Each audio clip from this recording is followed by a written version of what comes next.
Number 4, sport specificity. So what do I mean by this? The way I always describe this to my athletes is think of the way a running back moves in football versus a gymnast, right? Or even a basketball player or even a soccer player.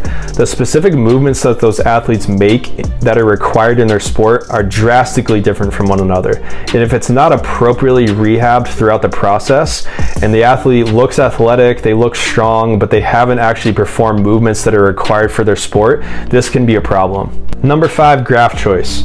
So in the back of my mind for every athlete that I work with, I'm constantly taking into consideration what was their surgery, right? Did they have a secondary meniscus issue? Did they have, a quad tendon graft, patellar, hamstring graft? Taking into account these anatomical considerations, the robustness of the graft, how sturdy this graft is at certain points based off evidence. You have to take these things into account based off the readiness of the athlete because that can change. So next one, age and level of competition. So what do I mean by this? Let's look at age first.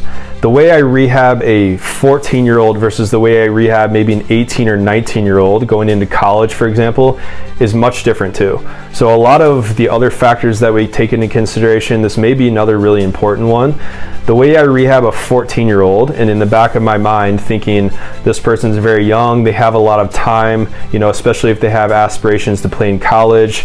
Can we delay this a little bit with conversations of, we want to do this right so you don't do this again, versus potentially a 17-year-old who wants to get back to their final season of football.